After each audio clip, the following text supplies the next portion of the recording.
ಪರಿಶುದ್ಧನಾದ ಸರ್ವಶಕ್ತ ದೇವರ ಅಮೂಲ್ಯ ನಾಮದಲ್ಲಿ ನಿಮ್ಮೆಲ್ಲರಿಗೂ ಸಮಗ್ರ ಸತ್ಯವೇದ ಅಧ್ಯಯನ ಮಾಲಿಕೆಗೆ ಪ್ರೀತಿಯ ಸುಸ್ವಾಗತ. ಕಳೆದ ಧ್ಯಾನದಲ್ಲಿ ನಾವು ಅಬ್ರಹಾಮನ ಕುರಿತು ಕಲಿಯಲು ಪ್ರಾರಂಭಿಸಿದ್ದೇವೆ. ಅಬ್ರಹಾಮನಿಗಿದ್ದ ವಿಶೇಷತೆಗಳಿಂದಾಗಿ ಅವನು ಒಬ್ಬ ಮಹಾಪುರುಷನಾಗಿದ್ದನು. ಅವನಿಗಿದ್ದ ವಿಶೇಷತೆಗಳೆಂದರೆ ಅವನು ಪ್ರಖ್ಯಾತ ವ್ಯಕ್ತಿಯಾಗಿದ್ದನು, ಉದಾರಿಯಾಗಿದ್ದನು, ಪ್ರಭಾವಿ ಜೀವಿತವನ್ನು ಜೀವಿಸುತ್ತಿದ್ದನು ಮತ್ತು ಕೊನೆಯದಾಗಿ ಬಹು ವಿಶೇಷವಾಗಿ ಅವನು ನಂಬಿಕೆಯುಳ್ಳ ವ್ಯಕ್ತಿಯಾಗಿದ್ದನು. ಹೀಗೆ ಅಬ್ರಹಾಮನ ವಿಷಯದಲ್ಲಿ ಅವನಿಗುಂಟಾದ ದೇವರ ಕರೆ ಮತ್ತು ವಾಗ್ದಾನ ಹಾಗೂ ಅದಕ್ಕೆ ಅವನ ಪ್ರತಿಕ್ರಿಯೆಗಳ ಕುರಿತು ಸಹ ಕಲಿತುಕೊಂಡೆವು. ಇಂತಹ ಅಬ್ರಹಾಮನೂ ಸಹ ದೇವರಿಗೆ ಪೂರ್ಣ ವಿಧೇಯತೆ ತೋರದೆ ಕೆಲವು ತಪ್ಪುಗಳನ್ನು ಮಾಡಿದನು. ಆದರೆ ಅವನು ತನ್ನ ತಪ್ಪನ್ನು ತಿದ್ದುಕೊಂಡು ಕರ್ತನ ಬಳಿಗೆ ಹಿಂದಿರುಗಿ ಬಂದನು. ಇಂದಿನ ನಮ್ಮ ಅಧ್ಯಯನದಲ್ಲಿ ನಾವು ಅಬ್ರಹಾಮನ ಜೀವಿತವನ್ನು ಇನ್ನೂ ಆಳವಾಗಿ ನೋಡಲಿದ್ದೇವೆ. ಇಲ್ಲೊಂದು ನಮಗೆ ಒಂದು ಸುನಿರೀಕ್ಷೆ ಉಂಟು ಮಾಡುವ ಶುಭ ಸಮಾಚಾರ ಇದೆ. ದೇವರ ಸ್ನೇಹಿತನು ಎಂದು ಹೆಸರುಗೊಂಡ ಅಬ್ರಹಾಮನ ಜೀವಿತದಲ್ಲಿ ಅನೇಕ ಏಳುಬೀಳುಗಳು ಇತ್ತು. ಅವನು ತನ್ನ ತಪ್ಪುಗಳನ್ನು ತಿದ್ದಿಕೊಂಡು ದೇವರ ಬಳಿಗೆ ಬಂದನು. ಹಾಗಾದರೆ ನಮಗೆ ಇಂಥದ್ದೇ ಅವಕಾಶಗಳನ್ನು ತಂದೆಯಾದ ದೇವರು ಕೊಡುವಾಗ ನಾವು ಅಬ್ರಹಾಮನ ಹಾಗೆ ಹಿಂದಿರುಗಿ ದೇವರ ಬಳಿಗೆ ಬರುವುದಾದರೆ ನಮಗೂ ಸಹ ಅವನಿಗುಂಟಾದ ಆಶೀರ್ವಾದ ದೊರೆಯುವುದು ಖಚಿತ. ಬನ್ನಿ, ದೇವರು ಕೊಟ್ಟಿರುವ ಈ ಅದ್ಭುತವಾದ ಧ್ಯಾನ ಸಮಯದಲ್ಲಿ ಆತನ ವಾಕ್ಯವನ್ನು ಕಲಿಯುತ್ತಾ ಆತನ ಆಶೀರ್ವಾದವನ್ನು ಹೊಂದಿಕೊಳ್ಳೋಣ. ನಿನ್ನ ದೇವರಾದ ಕರ್ತನನ್ನು ಪೂರ್ಣ ಹೃದಯದಿಂದಲೂ, ಪೂರ್ಣ ಪ್ರಾಣದಿಂದಲೂ, ಪೂರ್ಣ ಬುದ್ಧಿಯಿಂದಲೂ, ಪೂರ್ಣ ಶಕ್ತಿಯಿಂದಲೂ ಪ್ರೀತಿಸಬೇಕು ಎಂಬುದಾಗಿ ಹೇಳಿದಂಥ ನಮ್ಮ ರಕ್ಷಕನಾದ ಯೇಸು ಕ್ರಿಸ್ತನ ಅತಿ ಪವಿತ್ರವಾದ ನಾಮದಲ್ಲಿ ನಿಮ್ಮನ್ನು ಮತ್ತೊಂದು ಆವರ್ತಿ ವಂದಿಸುತ್ತಾ ಇಂದಿನ ಸತ್ಯವೇದ ಅಧ್ಯಯನಕ್ಕೆ ಪ್ರೀತಿಯಿಂದ ಸ್ವಾಗತಿಸುತ್ತೇನೆ. ಕಳೆದ ಕಾರ್ಯಕ್ರಮದಲ್ಲಿ ನಾವು ಆದಿಕಾಂಡ ಪುಸ್ತಕ 12ನೇ ಅಧ್ಯಾಯದ ಪೀಠಿಕೆಯನ್ನು ಮುಂದುವರಿಸುತ್ತಾ ಅದರ ಮೊದಲಿನ 9 ವಚನಗಳನ್ನು ಧ್ಯಾನ ಮಾಡಿಕೊಂಡೆವು. ಇಂದು ನಾವು ಆದಿಕಾಂಡ ಪುಸ್ತಕ 12ನೇ ಅಧ್ಯಾಯದ 10ನೇ ವಚನದಿಂದ 13ನೇ ಅಧ್ಯಾಯದ 9ನೇ ವಚನದವರೆಗೆ ಧ್ಯಾನ ಮಾಡಿಕೊಳ್ಳೋಣ. ಧ್ಯಾನ ಮಾಡುವ ಪ್ರತಿಯೊಂದು ಹಂತದಲ್ಲಿಯೂ ದೇವರು ತಾನೇ ನಮ್ಮನ್ನು ಮಾರ್ಗದರ್ಶಿಸಲಿ, ನಮ್ಮನ್ನು ನಡೆಸಲಿ ಎಂಬ ಪ್ರಾರ್ಥನೆಯೊಂದಿಗೆ ಮುಂದೆ ಸಾಗೋಣ. ನಮ್ಮ ಇಂದಿನ ಧ್ಯಾನವನ್ನು ಆರಂಭಿಸುವ ಹಾಗೆ ದಯಮಾಡಿ ನಿಮ್ಮ ಸತ್ಯವೇದದಲ್ಲಿ ಆದಿಕಾಂಡ ಪುಸ್ತಕ 12ನೇ ಅಧ್ಯಾಯ 10ನೇ ವಚನವನ್ನು ನನ್ನೊಂದಿಗೆ ಗಮನಿಸಿರಿ. ಅಲ್ಲಿ ಹೀಗೆ ಬರೆದದೆ, ಆ ದೇಶದಲ್ಲಿ ಘೋರ ಕ್ಷಾಮವಿದ್ದದ್ದರಿಂದ ಅಲ್ಲಿರದೆ ಐಗುಪ್ತ ದೇಶದಲ್ಲಿ ಕೆಲವು ಕಾಲ ಇರಬೇಕೆಂದು ಆ ಬೆಟ್ಟದ ಸೀಮೆಯಿಂದ ಇಳಿದು ಹೋದನು ಎಂಬುದಾಗಿ. ಕರ್ತನಲ್ಲಿ ನನ್ನ ಪ್ರಿಯ ದೇವಜನರೇ, ಅಬ್ರಾಮನು ಒಂದು ದೇಶದಲ್ಲಿ ಇದ್ದನು ಮತ್ತು ಇದು ಆಶೀರ್ವಾದದ ಸ್ಥಳವಾಗಿತ್ತು. ಅವನು ಅಲ್ಲಿಂದ ಹೊರಡಬೇಕೆಂದು ದೇವರು ಎಂದಿಗೂ ಹೇಳಿರಲಿಲ್ಲ. ಆದರೆ ಆ ದೇಶದಲ್ಲಿ ಕ್ಷಾಮವಿತ್ತು. ಆದ್ದರಿಂದ ಒಂದಾನೊಂದು ದಿನ ಬೆಳಗ್ಗೆ ಎದ್ದ ಕೂಡಲೇ ತನ್ನ ಗುಡಾರವನ್ನು ಕಿತ್ತಿ ಸಾರಾಯಳಿಗೆ, ನೋಡು, ಎಲ್ಲರೂ ಐಗುಪ್ತ ದೇಶದ ಕಡೆಗೆ ಹೋಗುತ್ತಾ ಇದ್ದಾರೆ, ಕ್ಷಾಮವು ಘೋರವಾಗುತ್ತಾ ಇದೆ, ಆದ್ದರಿಂದ ನಾವೂ ಸಹ ಅಲ್ಲಿಗೆ ಇಳಿದು ಹೋಗಬೇಕೆಂದು ನನಗೆ ಅನಿಸುತ್ತದೆ ಎಂಬುದಾಗಿ ಹೇಳಿರಬಹುದು. ಅದಕ್ಕೆ ಪ್ರತ್ಯುತ್ತರವಾಗಿ ಸಾರಾಯಳು, ನಿನಗೆ ಹೇಗೆ ಅನಿಸುತ್ತದೋ ಹಾಗೆಯೇ ಮಾಡೋಣ, ನಾನು ನಿನ್ನ ಹೆಂಡತಿ, ನಿನ್ನೊಂದಿಗೆ ನಾನು ಹೊರಡುತ್ತೇನೆ ಎಂಬುದಾಗಿ ಹೇಳಿರಬಹುದು. ಕೆಲವು ದಿವಸಗಳ ನಂತರ ಉತ್ತರದಿಂದ ದಕ್ಷಿಣದ ಕಡೆಗೆ ಸಾಗುತ್ತಿದ್ದ ಪ್ರಯಾಣಿಕರನ್ನು ಅಬ್ರಾಮನು ಸಂಧಿಸಿ ಕ್ಷಾಮವು ಮತ್ತಷ್ಟು ಘೋರವಾಗುತ್ತಿದೆ ಎಂಬ ಸಂಗತಿಯನ್ನು ಕೇಳಿರಬಹುದು. ಈ ಕಾರಣದಿಂದ ಅಬ್ರಾಮನು ಮತ್ತು ಸಾರಾಯಳು ಐಗುಪ್ತ ದೇಶಕ್ಕೆ ಹೊರಡಲು ಆರಂಭಿಸಿದರು. ಕರ್ತನಲ್ಲಿ ಪ್ರಿಯರೇ, ದಯಮಾಡಿ ಗಮನಿಸಿರಿ, ದೇವರು ಅದನ್ನು ಮಾಡುವಂತೆ ಅವರಿಗೆ ಹೇಳಿರಲಿಲ್ಲ ಎಂಬುದನ್ನು ನಾವು ತಿಳಿದುಕೊಳ್ಳಬೇಕು. ನೋಡಿರಿ, ದೇವರು ಕಳೆದ ಬಾರಿ ಅಬ್ರಾಮನಿಗೆ ಪ್ರತ್ಯಕ್ಷನಾದಾಗ ಅವನಿಗೆ, ಅಬ್ರಾಮನೇ, ಈ ದೇಶವನ್ನು ನಿನಗೆ ಕೊಡುತ್ತಾ ಇದ್ದೇನೆ, ನೀನು ಆಶೀರ್ವಾದ ನಿಧಿಯಾಗಿರುವಿ, ಇಲ್ಲಿ ನಾನು ನಿನ್ನನ್ನು ಆಶೀರ್ವದಿಸಲಿರುವೆನು ಎಂಬುದಾಗಿ ಹೇಳಿದ್ದನು. ಆದರೆ ಈಗ ನೋಡುವಾಗ ಅಬ್ರಾಮನು ದೇವರನ್ನು ನಂಬುತ್ತಾ ಇಲ್ಲ ಎಂಬಂತೆ ಕಾಣಿಸುತ್ತದೆ. ಅವನು ಇಳಿದು ಐಗುಪ್ತ ದೇಶಕ್ಕೆ ಹೊರಟು ಹೋದನು. ಕರ್ತನಲ್ಲಿ ಪ್ರಿಯರೇ, ಸತ್ಯವೇದದಲ್ಲಿ ಐಗುಪ್ತ ಎಂಬುದು ಲೋಕದ ಚಿತ್ರಣವಾಗಿರುತ್ತದೆ. ಅದನ್ನು ಸತ್ಯವೇದದುದ್ದಕ್ಕೂ ನಾವು ನೋಡಬಹುದು. ಅದು ಈಗಲೂ ಲೋಕದ ಚಿತ್ರಣವೇ ಆಗಿರುತ್ತದೆ. ನೋಡಿರಿ, ಅಬ್ರಾಮನು ಇಳಿದು ಐಗುಪ್ತ ದೇಶಕ್ಕೆ ಹೋದನು. ಕರ್ತನಲ್ಲಿ ನನ್ನ ಪ್ರಿಯ ಆತ್ಮೀಯ ಬಂಧುಗಳೇ, ಇಂದು ಲೋಕವು ದೇವರ ಮಕ್ಕಳನ್ನು ಸೆಳೆದುಕೊಳ್ಳುತ್ತಿರುವುದು ಅದ್ಭುತಕರವಾಗಿದೆ. ಅನೇಕರು ವಿಚಾರವಾದಿಗಳಾಗಿ ವರ್ತಿಸುತ್ತಾರೆ. ಸಹೋದರರೇ, ಸೋಮವಾರ ಬೆಳಗ್ಗೆ ಎದ್ದ ಕೂಡಲೇ ಕೆಲಸಕ್ಕೆ ಹೋಗಬೇಕಲ್ಲವೇ? ಅದಕ್ಕಾಗಿ ಭಾನುವಾರದ ಸಾಯಂಕಾಲದ ಆರಾಧನೆಗೆ ಬರಲು ನಮ್ಮಿಂದ ಆಗುತ್ತಾ ಇಲ್ಲ ಎಂಬುದಾಗಿ ಹೇಳುವವರು ನಮ್ಮಲ್ಲಿ ಅನೇಕರಿದ್ದಾರಲ್ಲವೇ? ಆದರೆ ಅದೇ ಜನರು ಅದೇ ಭಾನುವಾರ ಸಾಯಂಕಾಲ ಇರುವಂಥ ಮದುವೆಯ ಔತಣವನ್ನು ಅಥವಾ ಇನ್ನಾವುದೋ ಕಾರ್ಯಕ್ರಮವನ್ನು ಖಂಡಿತವಾಗಿಯೂ ತಪ್ಪಿಸುವುದಿಲ್ಲ. ಹೌದು, ಅನೇಕರು ಈ ರೀತಿಯಾಗಿ ತರ್ಕಬದ್ಧಗೊಳಿಸುತ್ತಾರೆ.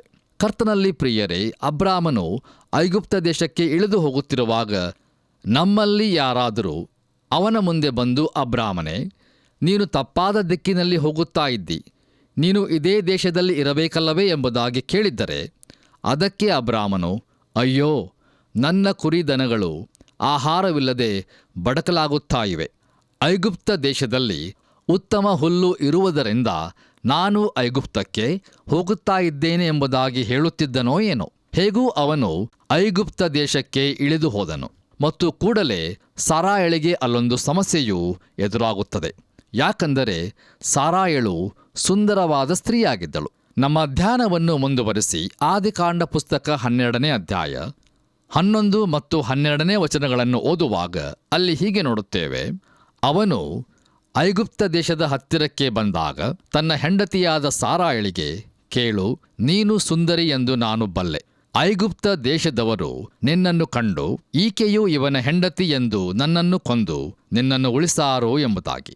ಕರ್ತನಲ್ಲಿ ನನ್ನ ಪ್ರಿಯ ಆತ್ಮೀಯ ಸ್ನೇಹಿತರೆ, ಲವಣ ಸಮುದ್ರದ ವಾಯುವ್ಯ ದಡದ ಉದ್ದಕ್ಕೂ ಪುರಾತನ ಸುರುಳಿಗಳು ಗವಿಗಳಲ್ಲಿ ಸಿಕ್ಕಿದ್ದವು ಮತ್ತು ಅವು ಲವಣ ಸಮುದ್ರದ ಸುರುಳಿಗಳು ಎಂಬುದಾಗಿ ಕರೆಯಲ್ಪಡುತ್ತವೆ. ಮೊದಲಿಗೆ ನಂಬದೇ ಇರುವ ಪಂಡಿತರು ಸತ್ಯವೇದವನ್ನು ತಪ್ಪೆಂದು ಸಾಧಿಸಲು ತಮಗೆ ಯಾವುದೋ ಒಂದು ದೊರಕಿರುವುದು ಎಂಬುದಾಗಿ ಅಂದುಕೊಂಡರು. ಆದರೆ ನೋಡಿರಿ, ಉನ್ನತ ವಿಮರ್ಶಕರೂ ಸಹ ಎಷ್ಟು ಮೌನವಾಗಿರುವರು ಎಂಬುದನ್ನು ಸಹ ನಾವು ಗಮನಿಸಿರಬಹುದು. ಯಾಕಂದರೆ ಸತ್ಯವೇದಕ್ಕೆ ವಿರೋಧಾಭಾಸವಾಗಿರುವ ಅಥವಾ ಪ್ರತಿಯಾಗಿ ಹೇಳುವ ಯಾವುದೊಂದು ಸಂಗತಿಯೂ ಸಿಕ್ಕಿರುವ ಹಾಗೆ ಕಾಣುವುದಿಲ್ಲ. ಪ್ರಿಯರೇ, ಆ ಸುರುಳಿಗಳಲ್ಲಿ ಒಂದು ಗುಂಪಿನ ಸುರುಳಿಗಳು ಬಹು ನಾಜೂಕಿನವುಗಳಾಗಿದ್ದರಿಂದ ಅವುಗಳನ್ನು ಬಿಚ್ಚಲಿಕ್ಕೆ ಆಗಲಿಲ್ಲ. ಅವು ಬಹು ದೀರ್ಘಕಾಲದಿಂದಲೂ ಸುತ್ತಲ್ಪಟ್ಟವುಗಳಾಗಿದ್ದರಿಂದ ಅವುಗಳನ್ನು ಬಿಚ್ಚಬೇಕಾದರೆ ಅವು ತುಂಡು ತುಂಡಾಗಿಯೇ ಬರುವ ಸ್ಥಿತಿಯಲ್ಲಿ ಇದ್ದವು. ಹೇಗೂ ಅವುಗಳಲ್ಲಿ ಒಂದು ಹೆಸರು ಕಾಣಿಸುತ್ತಿತ್ತು, ಅದು ಲೇಮೇಕನ ಹೆಸರಾಗಿತ್ತು. ಆದ್ದರಿಂದ ಆ ಸುರುಳಿಗಳನ್ನು ಲೇಮೇಕನ ಪುಸ್ತಕದ ಭಾಗ ಎಂಬುದಾಗಿ ಕರೆದರು. ಮತ್ತು ಸತ್ಯವೇದದ ವಿಷಯಕ್ಕೆ ಸತ್ಯವೇದದಲ್ಲಿ ಒಳಪಡಿಸಿಕೊಳ್ಳದ ಪುಸ್ತಕಗಳಾಗಿರುವ ಅಪೋಕ್ರಿಫಲ್ ಪುಸ್ತಕಗಳಲ್ಲಿ ಒಂದಾಗಿರುವುದು ಎಂಬುದಾಗಿ. ಆದರೆ ಅದು ನಿಜವಾಗಲಿಲ್ಲ. ಇಸ್ರಾಯೇಲ್ ರಾಷ್ಟ್ರಗಳು ಅದನ್ನು ಕೊಂಡುಕೊಂಡು ಮ್ಯೂಸಿಯಂನಲ್ಲಿನ ತಜ್ಞರು ಅವುಗಳನ್ನು ತೇವಗೊಳಿಸಿ ಅವು ಬಿಚ್ಚಲ್ಪಡುವ ರೀತಿಯಲ್ಲಿ ಮೃದುಗೊಳಿಸಿದರು. ಆ ತಜ್ಞರು ಆ ಸುರುಳಿಗಳಲ್ಲಿ ಒಳಗೊಂಡಿರುವ ವಿಷಯವನ್ನು ನೋಡಲಾಗಿ ಅವು ಆದಿಕಾಂಡ ಪುಸ್ತಕದ 12, 13, 14 ಮತ್ತು 15ನೇ ಅಧ್ಯಾಯಗಳಾಗಿದ್ದವು.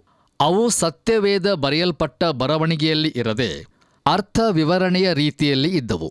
ಆ ಸುರುಳಿಗಳಲ್ಲಿ 12ನೆಯ ಅಧ್ಯಾಯದೊಂದಿಗೆ ವ್ಯವಹರಿಸುವ ಭಾಗವು ಸಾರಾಯಳ ಸೌಂದರ್ಯದ ಕುರಿತು ಹೇಳುತ್ತಾ, ಆಕೆಯ ಗುಣಲಕ್ಷಣಗಳನ್ನು ವಿವರಿಸುತ್ತಾ, ಆಕೆಯು ಎಷ್ಟು ಸುಂದರಳಾಗಿದ್ದಳು ಎಂಬುದನ್ನು ತಿಳಿಸುತ್ತದೆ. ಇದೀಗ ದೇವರ ವಾಕ್ಯದ ಭಾಗದಲ್ಲಿ ನಾವು ಓದಿರುವಂಥದ್ದನ್ನೇ ಅದು ದೃಢೀಕರಿಸುತ್ತದೆ. ಕರ್ತನಲ್ಲಿ ಪ್ರಿಯ ಆತ್ಮೀಯ ಬಂಧುಗಳೇ, ಆದಿಕಾಂಡ ಪುಸ್ತಕ 13ನೇ ಅಧ್ಯಾಯ 17ನೇ ವಚನದಲ್ಲಿ ದೇವರು ಅಬ್ರಾಮನಿಗೆ, ನೀನು ಈ ದೇಶದ ಎಲ್ಲಾ ಕಡೆಗಳಲ್ಲಿಯೂ ತಿರುಗಾಡು, ಇದನ್ನು ನಿನಗೆ ಕೊಡುವೆನು ಎಂಬುದಾಗಿ ಹೇಳಿದ್ದನು. ಮತ್ತು ದೇವರು ಹೇಳಿದ ಮೇರೆಗೆ ಅಬ್ರಾಮನು ಮಾಡಿದ ಪರಿಶೋಧನೆಯ ವಿವರಣೆಯನ್ನು ಅದೇ ಸುರುಳಿಯು ಕೊಡುವಂಥದ್ದಾಗಿರುತ್ತದೆ. ನೋಡಿರಿ, ತನ್ನ ಪ್ರಯಾಣದ ಬಗ್ಗೆ ಅಬ್ರಾಮನು ಕೊಡುವ ಮೊದಲ ವ್ಯಕ್ತಿಯ ವರದಿಯನ್ನು ಈ ಸುರುಳಿಯು ಕೊಡುತ್ತದೆ. ಆ ದೇಶದ ಸೌಂದರ್ಯ ಮತ್ತು ಫಲವಂತಿಕೆಯ ಕುರಿತು ಸತ್ಯವೇದವು ಹೇಳುವುದನ್ನು ದೃಢೀಕರಿಸುತ್ತದೆ. ನೋಡಿರಿ, ಆ ಪ್ರತ್ಯಕ್ಷದರ್ಶಿಯು ಅಬ್ರಾಮನಾಗಿದ್ದನೋ ಇಲ್ಲವೋ ಎಂಬುದು ನಮಗೆ ತಿಳಿದಿಲ್ಲ. ಆದರೆ ನಿಶ್ಚಯವಾಗಿಯೂ ಸತ್ಯವೇದದ ದಾಖಲೆಯನ್ನು ದೃಢೀಕರಿಸುತ್ತಾನೆ. ಇಂದು ಆ ದೇಶಕ್ಕೆ ಹೋಗುವ ಅನೇಕ ಪ್ರವಾಸಿಗರು ಆ ದೇಶವು ಹಾಲು ಜೇನು ಹರಿಯುವಂಥ ದೇಶವೆಂದು ಹೇಗೆ ಕರೆಯಲ್ಪಡುತ್ತಿತ್ತು ಎಂಬುದರ ವಿಷಯವನ್ನು ತಿಳಿದುಕೊಳ್ಳಲಾರರು. ಆದರೆ ಅಬ್ರಾಮನ ದಿನದಲ್ಲಿ ಆ ದೇಶವು ಮಹಿಮೆಯುಳ್ಳ ದೇಶವಾಗಿತ್ತು. ಹೇಗೂ ಪ್ರಿಯರೇ, ಕ್ಷಾಮದ ಸಮಯದಲ್ಲಿ ಅಬ್ರಾಮನು ಈ ದೇಶವನ್ನು ಬಿಟ್ಟು ಐಗುಪ್ತ ದೇಶಕ್ಕೆ ಇಳಿದು ಹೋದನು. ಐಗುಪ್ತವನ್ನು ಸಮೀಪಿಸಿದಂತೆ ಅಬ್ರಾಮನು ತನ್ನ ಹೆಂಡತಿಯ ಸೌಂದರ್ಯದ ಕಾರಣದಿಂದಾಗಿ ತಾನು ಸಿಕ್ಕಿ ಹಾಕಿಕೊಳ್ಳಬಹುದಾದ ಸಂಕಷ್ಟದ ಕುರಿತು ಸಾರಾಯಳಿಗೆ ಹೀಗೆ ಹೇಳಿದನು. ಈಗ ದಯಮಾಡಿ ನಿಮ್ಮ ಸತ್ಯವೇದದಲ್ಲಿ ಆದಿಕಾಂಡ ಪುಸ್ತಕ 12ನೇ ಅಧ್ಯಾಯ 13ನೇ ವಚನವನ್ನು ನನ್ನೊಂದಿಗೆ ಗಮನಿಸಿರಿ. ಅಲ್ಲಿ ನಾವು ಹೀಗೆ ನೋಡುತ್ತೇವೆ, ಆದ ಕಾರಣ ನೀನು ನನಗೆ ತಂಗಿಯಾಗಬೇಕೆಂದು ಅವರಿಗೆ ಹೇಳು. ಹೀಗೆ ಹೇಳಿದರೆ ನಿನ್ನ ನಿಮಿತ್ತ ನನಗೆ ಹಿತವಾಗುವುದು. ನಾನು ನಿನ್ನ ದೆಸೆಯಿಂದ ಸಾಯದೆ ಬದುಕುವೆನು ಎಂದು ಹೇಳಿದನು ಎಂಬುದಾಗಿ. ಕರ್ತನಲ್ಲಿ ಪ್ರಿಯ ದೇವಜನರೇ, ಈ ವಾಕ್ಯ ಭಾಗದಲ್ಲಿ ಅಬ್ರಾಮನು ತನ್ನ ಹೆಂಡತಿಗೆ ನೀನು ನನಗೆ ತಂಗಿಯಾಗಬೇಕೆಂದು ಅವರಿಗೆ ಹೇಳು ಎಂಬುದಾಗಿ ಹೇಳಿಕೊಡುವುದನ್ನು ನೋಡುತ್ತೇವೆ. ನಾವು ಮುಂದೆ ನೋಡುವಂತೆ ಅದು ಅರ್ಧ ಸುಳ್ಳಾಗಿತ್ತು.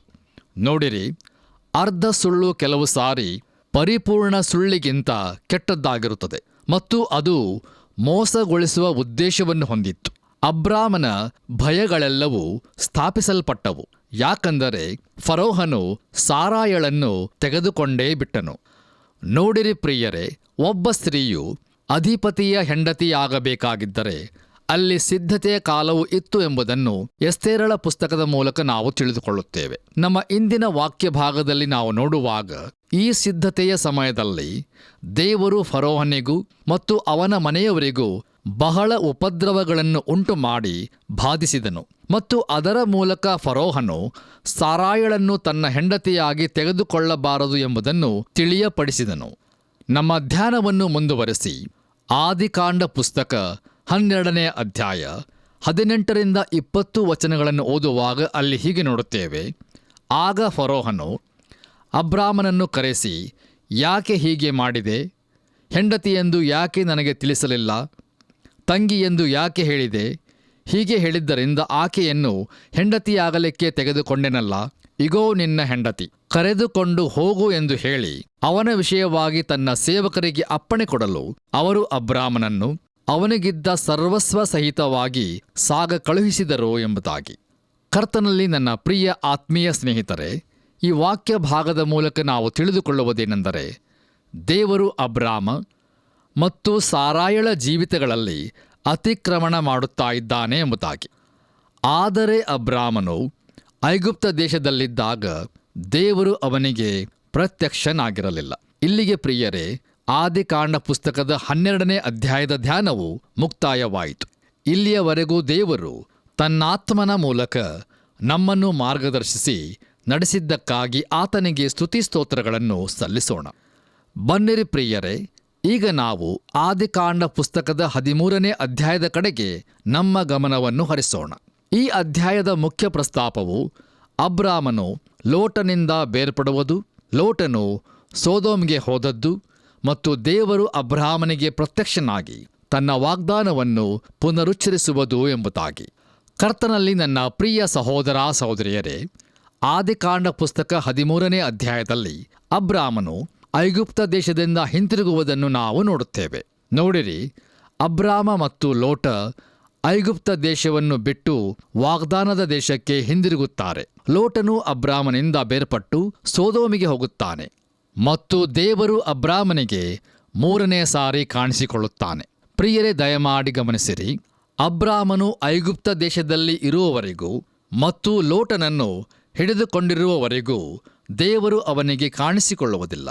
ಅವನು ಹಿಂತಿರುಗಿ ವಾಗ್ದಾನದ ದೇಶಕ್ಕೆ ಬಂದು ಲೋಟನಿಂದ ಬೇರ್ಪಟ್ಟ ಮರುಕ್ಷಣವೇ ದೇವರು ಅವನಿಗೆ ಕಾಣಿಸಿಕೊಳ್ಳುತ್ತಾನೆ. ನಮ್ಮ ಧ್ಯಾನವನ್ನು ಮುಂದುವರೆಸಿ ಆದಿಕಾಂಡ ಪುಸ್ತಕ 13ನೇ ಅಧ್ಯಾಯ ಪ್ರಾರಂಭದ 2 ವಚನಗಳನ್ನು ಓದುವಾಗ ಅಲ್ಲಿ ಹೀಗೆ ನೋಡುತ್ತೇವೆ. ಹೀಗೆ ಅಬ್ರಾಮನು ತನ್ನದನ್ನೆಲ್ಲ ತೆಗೆದುಕೊಂಡು ಹೆಂಡತಿಯನ್ನು ಲೋಟನನ್ನು ಸಂಗಡ ಕರಕೊಂಡು ಐಗುಪ್ತ ದೇಶವನ್ನು ಬಿಟ್ಟು ಕಾನಾನ್ ದೇಶದ ದಕ್ಷಿಣ ಪ್ರಾಂತ್ಯಕ್ಕೆ ಏರಿ ಬಂದನು. ಅಬ್ರಾಮನು ಬಹು ಐಶ್ವರ್ಯವಂತನಾಗಿದ್ದನು, ಅವನಿಗೆ ಪಶುಗಳು ಬೆಳ್ಳಿ ಬಂಗಾರವು ಇದ್ದವು ಎಂಬುದಾಗಿ. ಹೌದು ಪ್ರಿಯರೇ, ಅಬ್ರಾಮನು ಅಂದಿನ ದಿನದ ಬಹು ಐಶ್ವರ್ಯವಂತನಾದ ವ್ಯಕ್ತಿಯಾಗಿದ್ದನು. ಹಾಗೆಯೇ ಮುಂದುವರಿದು ನಾವು 3ನೇ ಮತ್ತು 4ನೇ ವಚನಗಳನ್ನು ಓದುವಾಗ ಅಲ್ಲಿ ಹೀಗೆ ನೋಡುತ್ತೇವೆ. ಅವನು ದಕ್ಷಿಣ ದೇಶವನ್ನು ಬಿಟ್ಟು ಮುಂದೆ ಮುಂದೆ ಪ್ರಯಾಣ ಮಾಡುತ್ತಾ ಬೇತೇಲಿನವರೆಗೆ, ಅಂದರೆ ಬೇತೇಲಿಗೂ ಆಯಿ ಎಂಬ ಊರಿಗೂ ನಡುವೆ ತಾನು ಪೂರ್ವದಲ್ಲಿ ಗುಡಾರ ಹಾಕಿಸಿ ಯಜ್ಞವೇದಿಯನ್ನು ಕಟ್ಟಿದ ಕ್ಷೇತ್ರಕ್ಕೆ ತಿರುಗಿ ಬಂದು ಅಲ್ಲಿ ಯೆಹೋವನ ಹೆಸರನ್ನು ಹೇಳಿಕೊಂಡು ಆರಾಧಿಸಿದನು ಎಂಬುದಾಗಿ. ಕರ್ತನಲ್ಲಿ ನನ್ನ ಪ್ರಿಯ ಸಹೋದರ ಸಹೋದರಿಯರೇ, ಅಬ್ರಾಮನು ಯೆರೂಸಲೇಮಿನ ಉತ್ತರಕ್ಕೆ ಹೋದನು. ಅವನು ದಕ್ಷಿಣಕ್ಕೆ ಬಂದಿದ್ದನು, ಅಂದರೆ ಹೆಬ್ರೋನಿನ ಸುತ್ತಮುತ್ತಕ್ಕೆ ಬಂದಿದ್ದನು. ಈಗ ಯೆರೂಸಲೇಮಿನ ಉತ್ತರಕ್ಕೆ ಬೇತೇಲಿಗೆ ಹೋಗುತ್ತಾ ಇದ್ದಾನೆ. ಈ ಮನುಷ್ಯನು ಎಡವಿ ಬಿದ್ದಾಗ್ಯೂ ಪುನಃ ದೇವರ ಬಳಿಗೆ ಹಿಂತಿರುಗಿ ಬರುತ್ತಾನೆ. ನೋಡಿರಿ, ದೇವರ ಬಳಿಗೆ ಹಿಂತಿರುಗಿ ಬರಲು ಬಯಸುವ ಅಬ್ರಾಮನಿಗೆ, ಕಳೆದು ಹೋದ ಮಗನಿಗೆ ಅಥವಾ ಯಾವುದೇ ವ್ಯಕ್ತಿಗಾಗಲಿ ಯಜ್ಞವೇದಿಗೆ ಬರಲು ಯಾವಾಗಲೂ ಮಾರ್ಗವಿರುತ್ತದೆ ಮತ್ತು ಅವರನ್ನು ಸ್ವೀಕರಿಸಿಕೊಳ್ಳಲು ತಂದೆಯ ಕೈಗಳು ಚಾಚಿಕೊಂಡೇ ಇರುತ್ತವೆ. ದೇವರ ನಾಮಕ್ಕೆ ಸ್ತೋತ್ರವಾಗಲಿ. ಮುಂದುವರೆದು ನಾವು ಆದಿಕಾಂಡ ಪುಸ್ತಕ 13ನೇ ಅಧ್ಯಾಯ 5ನೇ ವಚನವನ್ನು ಓದುವಾಗ ಅಲ್ಲಿ ಹೀಗೆ ಬರೆದದೆ, ಅವನ ಜೊತೆಯಲ್ಲಿದ್ದ ಲೋಟನಿಗೂ ಕುರಿ ದನ ಗುಡಾರಗಳಿದ್ದವು ಎಂಬುದಾಗಿ. ಕರ್ತನಲ್ಲಿ ಪ್ರಿಯರೇ, ಐಗುಪ್ತ ದೇಶದಲ್ಲಿ ಲೋಟನೂ ಸಹ ಒಳ್ಳೆಯ ರೀತಿಯಲ್ಲಿ ಕಾರ್ಯವನ್ನು ನಿರ್ವಹಿಸಿದನು.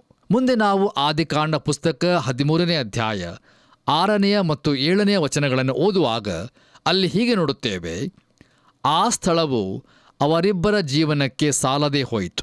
ಅವರಿಬ್ಬರ ಆಸ್ತಿ ಬಹಳವಾದದ್ದರಿಂದ ಒಂದೇ ಸ್ಥಳದಲ್ಲಿ ವಾಸವಾಗಿರುವುದು ಅಸಾಧ್ಯವಾಯಿತು. ಇದರಿಂದ ಅಬ್ರಾಮನ ದನ ಕಾಯುವವರಿಗೂ ಲೋಟನ ದನ ಕಾಯುವವರಿಗೂ ಜಗಳ ಹುಟ್ಟಿತು. ಇದಲ್ಲದೆ ಕಾನಾನ್ಯರು, ಪೆರೀಜಿಯರು ಆ ಕಾಲದಲ್ಲಿ ದೇಶದೊಳಗೆ ಇದ್ದರು ಎಂಬುದಾಗಿ. ಕರ್ತನಲ್ಲಿ ನನ್ನ ಪ್ರಿಯ ದೇವಜನರೇ, ದೇವರ ವಾಕ್ಯವು ನಮ್ಮೊಂದಿಗೆ ಮಾತಾಡಲು ಅದಕ್ಕೆ ಅವಕಾಶ ನೀಡುವುದಾದರೆ ಅದು ಅದ್ಭುತವಾದ ವಾಕ್ಯವಾಗಿರುತ್ತದೆ. ದಯಮಾಡಿ ಇದನ್ನು ಗಮನಿಸಿರಿ. ಅಬ್ರಾಮನಿಗೆ ಹೇಳತಿರದ ವ್ಯಸನವನ್ನು ಉಂಟು ಮಾಡಿದ 2 ಸಂಗತಿಗಳನ್ನು ಐಗುಪ್ತ ದೇಶದಲ್ಲಿ ಅವನು ಹೊಂದಿದನು. ಮೊದಲನೆಯದು ಐಶ್ವರ್ಯ ಮತ್ತು ಎರಡನೆಯದು ಹಾಗಾರ್ ಎಂಬ ಹೆಸರಿನ ಐಗುಪ್ತದ ದಾಸಿ. ಆಕೆಯ ಕುರಿತಾಗಿ ನಂತರದಲ್ಲಿ ನಾವು ಹೆಚ್ಚಿನದನ್ನು ನೋಡಲಿದ್ದೇವೆ.